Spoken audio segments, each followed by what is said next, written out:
Sir ఒడిషాలో ఒక మహిళా journalist పైన అంటే కవరేజ్ కోసం వెళ్ళింది. ఆ కవరేజ్ కోసం వెళ్తే ఒక మాజీ మంత్రి కుక్కల్ని వదిలేస్తారు సార్. అంటే అక్రమ నిర్మాణాల ఆ కూల్చివేత సందర్భంగా వాటిని ఫోకస్ చేద్దామని వెళ్ళింది. సో ఆ మాజీ మంత్రికి సంబంధించి ఉన్నాయి కాబట్టి వాటిని కవరేజ్ చేయకుండా ఉండేందుకు ఈ కుక్కల్ని వదిలినట్టు తెలుస్తుంది సార్. అయితే ఒక జర్నలిస్ట్ పైన ఈ విధంగా దాడుల్ని అంటే ఏ విధంగా చూడొచ్చు అంటారు సార్? ఒక ఒడిశాలోనే కాదు దేశవ్యాప్తంగా కూడా ఇటువంటి ఎన్నో జరిగాయి కాబట్టి మీరేం చెప్తారు సార్ యాజ్ జర్నలిస్ట్గా? అంటే జర్నలిజం అనేది అంటే తన గురించి ప్రపంచానికి తెలియజేయటం అవసరం అనేది ఆయన ఫీలింగ్. అందుకని ఆ కవరేజ్ మీద ఆయన ఉక్కుపాదం మోపాలనుకుని కుక్కలను వదిలేడు. అంటే చాలా ఓపెన్గా జరిగినటువంటి గొడవ. కుక్కల్ని వదలటము అంటే ప్రపంచానికి తెలియాలి అనే ఉద్దేశమే. ఏం చెప్పదలుచుకున్నాడు ఆయన? ఆయన అంటే ప్రస్తుతం ఉన్న రాజకీయ పరిస్థితి ఏమిటి దేశంలో అంటే మీడియా మీడియాగా లేదు, మీడియాని మీడియాగా ఉంచలేదు. ఉంచకుండా దీని షేప్ మార్చేశారు. మార్చేసి టోటల్ మీడియాని భిన్న రాజకీయ పార్టీలు కొనుగోలు చేసేస్తున్నాయి. కొనుగోలు చేయటమే మీడియాలను మీడియా హౌసుల్ని కొనుగోలు చేశారు. ఇప్పుడు సపోజ్ ఒక టీవీ ఛానల్ తనకు వ్యతిరేకంగా రాస్తోంది అని ఒక పొలిటికల్ పార్టీ అనుకుంటే తన వలన ప్రయోజనం పొందినటువంటి నలుగురు పారిశ్రామికవేత్తలను పిలిచి ఆ ఛానల్ కొనేయండి, లేకపోతే ఆ పత్రిక కొనేయండి అని ఒక సూచన చేస్తాడు అధినాయకుడు. వెంటనే వాళ్ళు నలుగురు 4 వాటాలు వేసుకుని దాన్ని కొనుగోలు చేస్తారు. తద్వారా ఏమవుతుంది? పూర్వకాలం మీడియా మేనేజ్మెంట్ అంటే ఏదైనా ఒక ఇష్యూ, ఇప్పుడు అక్రమ కట్టడాల గొడవ కదా ఈ ఒరిస్సా మాజీ మంత్రి గారి గొడవ. ఇలాంటి పరిస్థితి వస్తే మీడియా మేనేజ్మెంట్ అంటే పాత రోజుల్లో 90లకు ముందు ఎలా చేసేవాళ్ళు అంటే ఆ వార్త రాసే రిపోర్టర్ని, ఆ వార్త వేసేటువంటి న్యూస్ ఎడిటర్ని వాళ్ళని విడిగా కలిసి ఎవరో వీళ్ళ ఏజెంట్ కలిసి ఈ వార్త వేయకండి, ఎందుకు వచ్చిన గొడవ, ఏదో జరిగిపోయింది, మీకు బలానా చోట 500 గజాల స్థలం ఉంది కదా, అక్కడ ఏదో కన్స్ట్రక్షన్ చేసుకుంటున్నారు, దానికి సంబంధించిన కలప, ఇతర వ్యవహారాలు, ప్లాస్టింగ్కి కావాల్సిన సిమెంటు, సరుకు సరంజామా అంతా మేము పంపిస్తాం అని ఒకళ్ళకి. ఇంకొకళ్ళకేమో మీరు ఫలానా ఏరియాలో ఒక ఇల్లు కట్టుకోవాలని చూస్తున్నారు కదా, అక్కడ ఏదో స్థలం ఇప్పిస్తాం మేము, ఇల్లు మీరు కట్టుకోండి అని ఒకళ్ళని ఇలా మేనేజ్ చేసేవాళ్ళు. ఇది మీడియా మేనేజ్మెంట్ అని అనుకునేవాళ్ళు ఆ రోజుల్లో. ఇప్పుడు పరిస్థితి ఏంటంటే ఫలానా ఛానల్ మనకు వ్యతిరేకంగా పనిచేస్తుందంటే ఈ నలుగురిని పిలిచి కూర్చోబెట్టి కొనేయండి. దీనివలన ఏం జరుగుతుంది?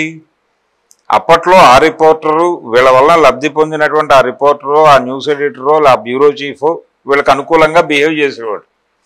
కానీ ఇప్పుడు ఈ కొనుగోలు చేయటం వల్ల ఎడిటర్ నుంచి ఆఫీస్ బాయ్ వరకు వీళ్ళ పాలేరులుగా మారుతారు. ఇది ఇప్పుడు పొలిటికల్ పార్టీలు అనుసరిస్తున్నటువంటి పద్ధతి. ఇప్పుడు తన అక్రమ నిర్మాణాలు విషయాన్ని కవరేజ్కి వచ్చేటువంటి మీడియా తన రాజకీయ ప్రత్యర్థులకి చెందినటువంటి మీడియా అని ఆయన ఫీల్ అయి ఉండొచ్చు, అదే నిజమై ఉండొచ్చు కూడా. సో దీన్ని తన జీవితాన్ని బయట వేయటానికి వాళ్ళు పొలిటికల్గా ప్రయత్నం చేస్తున్న వ్యవహారంగా చూశాడు తప్ప ఇక్కడ మీడియా అని కానీ లేకపోతే పత్రికా స్వాతంత్రం అని కానీ లేదు, మీడియాకి ఒక స్వేచ్ఛ ఉందని కానీ ఆ స్పృహ లేదు. ఆ స్పృహ చచ్చిపోయింది. రాజకీయ నాయకులు అందరిలోనూ చచ్చిపోయింది, ఒక్కళ్ళలో కాదు. భారతదేశంలో ఉన్న ప్రతి పొలిటీషియన్లోనూ ఈ స్పృహ చచ్చిపోయింది. పేపర్ అంటే పరిస్థితి ఎలా తయారైందంటే ఎవరన్నా ఒక వ్యాసం రాస్తే, ఒక అభిప్రాయ ప్రకటన చేస్తూ ఒక వ్యాసం రాసి దాన్ని ప్రజల్లోకి చేర్చడానికి ఏదో ఒక పత్రికకి పంపాలి కదా. పంపేటప్పుడు రచయితలు ఎలాంటి కండిషనల్గా మారిపోయారంటే ఈ అభిప్రాయాన్ని ఏ పత్రిక వేస్తుంది అని వీళ్లలో వీళ్ళే మదనపడి ఇందులో మనం బలానా రాజకీయ సిద్ధాంతాన్ని విమర్శించాం, ఈ పత్రికకి పంపితే ఈ పత్రిక బలానా నాయకుడితో అంటకాగుతోంది కాబట్టి ఈ అభిప్రాయాలకి ఇక్కడ వేదిక లేదు. ఆ నాయకుడికి వ్యతిరేకులు ఎవరు, ఆ వ్యతిరేకులు నడుపుతున్న సంస్థ ఏది అని అక్కడికి ఈ వ్యాసం పంపిస్తే అక్కడ పబ్లిష్ అవుతుంది.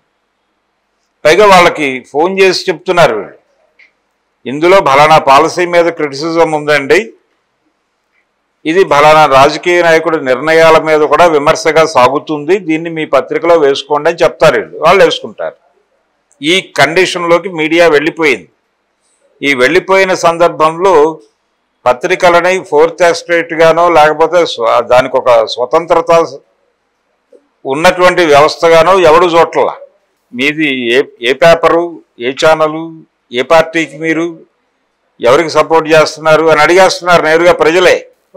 పబ్లిక్ ఒపీనియన్ తీసుకోవడానికి వెళ్ళి లోగోలు పెడితే ఏ ఛానల్ అండి మీది, ఎవరు, దీని వెనకాల ఎవరు అని అడుగుతున్నారు.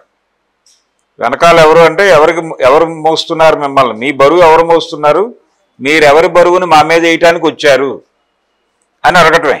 అది అడుగుతున్నారు చాలామంది రిపోర్టర్లకు రోజు అనుభవం అది. సో ఈ కండిషన్ జనాలకే తెలిసినప్పుడు ఈ స్పృహ, ఇది ఇండిపెండెంట్ కాదు, ప్రెస్ అనేది ఇండిపెండెంట్గా లేదు అనే విషయం చాలా క్లియర్గా సామాన్య ప్రేక్షకుడికి, సామాన్య ఓటరుకి జీర్ణమైపోయిన తర్వాత ఆ ఎమ్మెల్యేనో లేకపోతే ఆ మాజీ మంత్రి గారు భిన్నంగా ఎలా వ్యవహరిస్తాడు? ఆ వెళ్ళినటువంటి రిపోర్టర్ రిప్రజెంట్ చేస్తున్నటువంటి పత్రిక ఏమిటి, ఆ ఛానల్ ఏమిటి, దాని నిర్మాతలు ఎవరు, వాళ్ళు ఏ రాజకీయ అభిప్రాయాలతో ఉన్నారు, ఎవరూ రాకుండా ఈఎంఐ ప్రత్యేకంగా ఎందుకు వచ్చింది, దీని వెనకాలన్న పొలిటికల్ ఎజెండా ఏమిటి, అక్కడ దాకా ఆలోచించి అప్పుడు మాత్రమే కుక్కల్ని వదులుట అనేటువంటి పని జరిగింది. ఇది రాజకీయము వ్యాపారము విడివిడిగా నడవటం అనేది కాదు. ఇప్పుడు రాజకీయ వ్యాపారమే నడుస్తోంది. రాజకీయ వ్యాపారం నడుస్తున్న సందర్భంలో ఇలాంటి విషయాలకి ఆందోళన పడి ఆవేశపడవలసినటువంటి అవసరం లేదు. ఇది ఆ జర్నలిస్ట్ మీద జరిగినటువంటి దాడి ఖండించవలసిందే. ఆ జర్నలిస్ట్గా స్పృహ ఉండే అవకాశం లేదు. ఎందుకంటే తను ఒక పత్రికలో పనిచేస్తున్నప్పుడు, ఒక ఛానల్లో పనిచేస్తున్నప్పుడు తన దృష్టికి తీసుకువచ్చినటువంటి విషయాన్ని కవర్ చేయటానికి నిర్మోహంగా వెళ్ళుండొచ్చు. వెళ్ళినప్పుడు ఆ దాడి జరిగి ఉండొచ్చు. ఆ దాడిని ఖండించడంతో పాటు ప్రస్తుతం మీడియా ఎదుర్కొంటున్నటువంటి దురవస్థ, మీడియాలో పనిచేస్తున్న వాళ్ళు ఎదుర్కొంటున్నటువంటి దురవస్థ, మీడియా కంపెనీలు అనుభవిస్తున్నటువంటి రాజకీయ పరమైనటువంటి అధికారము, రాజకీయ పరమైనటువంటి ఇబ్బందులు, వీటన్నిటినీ కూడా స్టడీ చేయకుండా కేవలం ఇది ఒక ఇన్సిడెంట్గా చూసి అక్కడ వరకే కన్ఫైన్ అయి మాట్లాడుకోవటం అనేది గొంగట్లో అన్నం తింటూ వెంట్రుకలు ఏరుకోవడం లాంటిది. అందుకని ఆ జర్నలిస్ట్ మీద జరిగిన దానిని ఖండిస్తూనే ప్రస్తుతం రాజకీయ వ్యాపారం జరుగుతున్న తీరు, మంత్రులు ప్రవర్తిస్తున్న తీరు, వీటితో పాటు పెరుగుతున్నటువంటి రాజకీయ నాయకుల ఆస్తులు, అంటే చాలా బీభత్సంగా వర్ధిల్లుతోంది రాజకీయ వ్యాపారం. ఆంధ్రాలో మనం చూస్తున్నాం కదా, అక్రమ నిర్మాణాల కూల్చివేత గత వారం రోజుల నుంచి చాలా ప్రాంతాల్లో వైసీపీ కార్యాలయాల మీద దాడులు జరుగుతున్నాయి కదా. ప్రధాన ఆరోపణ ఏంటి, వీళ్ళు ప్యాలెస్లు కట్టుకుంటున్నారు ఊరూరా అనే ప్రచారం మాటున కూల్చివేతలు జరుగుతున్నాయి. మరి వారు కట్టుకున్నది ఏమిటి, వారు చేస్తే సంసారం, వీరు చేస్తే ఇంకోటే.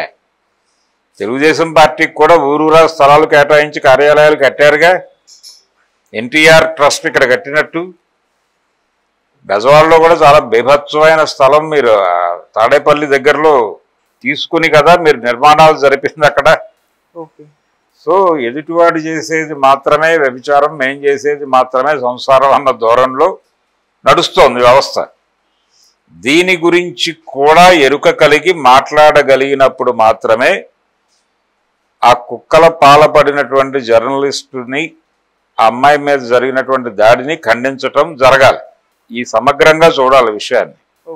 కుక్కలు వదిలినటువంటి మంత్రికి ఉన్నటువంటి యాటిట్యూడ్ ఏమిటి, ఆ యాటిట్యూడ్ వెనకాల అతన్ని పురికొల్పినటువంటి అంశాలు ఏమిటి, ఈ అమ్మాయి ప్రాతినిధ్యం వహిస్తున్నటువంటి సంస్థ ఏమిటి, ఇక్కడ దాకా స్టడీ చేయాల్సినటువంటి పరిస్థితి ప్రస్తుత రాజకీయ రంగం కల్పించింది. ఈ కల్పించిన వాస్తవాన్ని ముందు జీర్ణం చేసుకోవాలి ప్రజలు. అప్పుడు మీకు ఆ సంఘటనకు సంబంధించిన సమగ్ర దర్శనం కలుగుతుంది. ఆ దర్శనం కొరవడితే కేవలం అక్కడ వరకే కనిపిస్తుంది. అక్కడ వరకే చూస్తే అది సమగ్ర దర్శనం కాదు.